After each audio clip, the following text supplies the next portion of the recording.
welcome to episode 17. We've got a lot of really cool stuff coming up in the next few weeks. If you want to request a board to be on the show, do it at shredshow.com.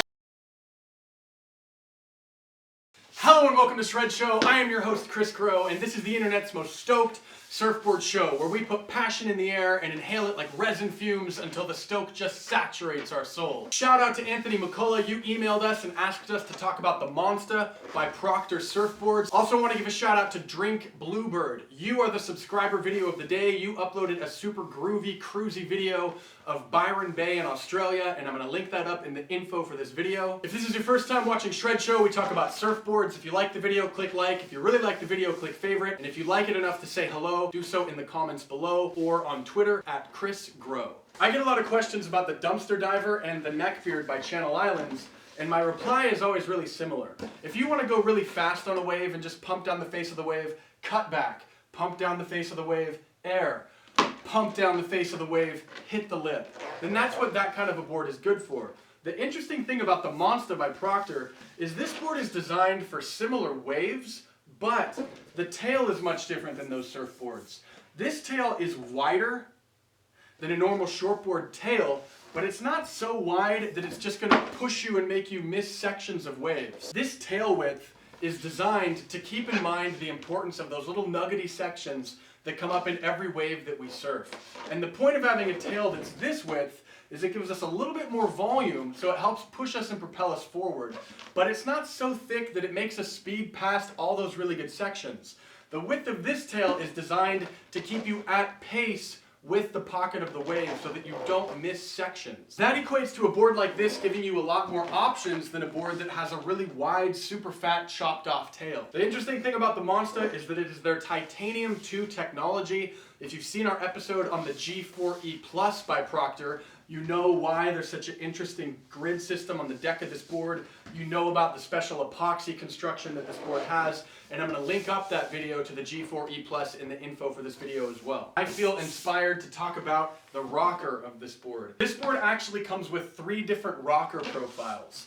The 3 different versions of the Monsta that you can get vary in the way that the tail rocker is shaped. If you're surfing a point break, like Malibu for example, that's a little bit mushy, you'd want a very flat tail rocker. As you slowly start surfing more punchy, powerful waves, you want a little bit more tail rocker.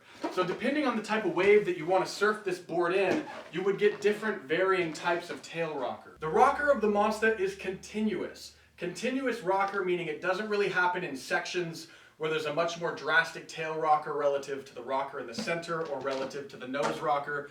The Monsta has a continuous rocker flow throughout the board. Doesn't have a flip in the nose, just a smooth, continuous rocker. Let's look at the concaves of this board.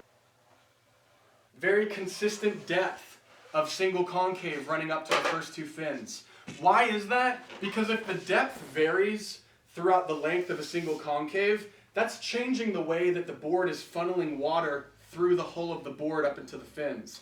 But if we have a single concave that stays the same depth from about the entry rocker through the fins, that means that the water is funneling the same way through this area of the board on this single concave, and that gives a very predictable flow to our surfing. If you look at the surfing of someone like Joel Parkinson or Kelly Slater or Taylor Knox, how they're constantly flowing and pushing and carving and constantly flowing and pushing and carving, what you're seeing is the type of surfing that this kind of a concave is designed for. As we move more through the fins of this board, we see this continuing as a single concave all the way to the tail, no V, just a slight bit of single concave right out of the tail. What the bottom contours of this board tell us is that it's probably good for surfing waves with a little bit of punch, because this single concave will really help us have a predictable flow to our surfing as long as the waves are a little bit good and aren't really small and mushy.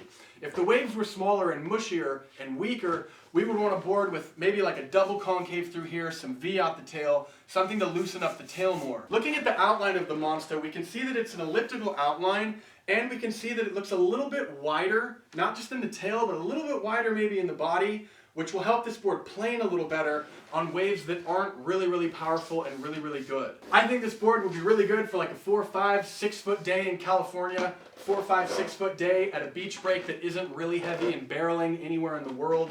And I think that intermediate to advanced surfers could have fun on this board because it has enough volume and enough width and enough gentle, forgiving characteristics to be a good intermediate shortboard.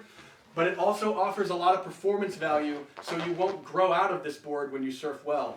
A lot of pros and a lot of really good surfers really enjoy this board, and I'll link some videos of them surfing the Monsta in the info for this video below. If you've ever surfed the Monsta or any similar boards, please let us know about your experiences in the comments below. If you like the video, please click like, not the thumb, but the actual button below the video on the left, and we really look forward to seeing you next time on Shred Show.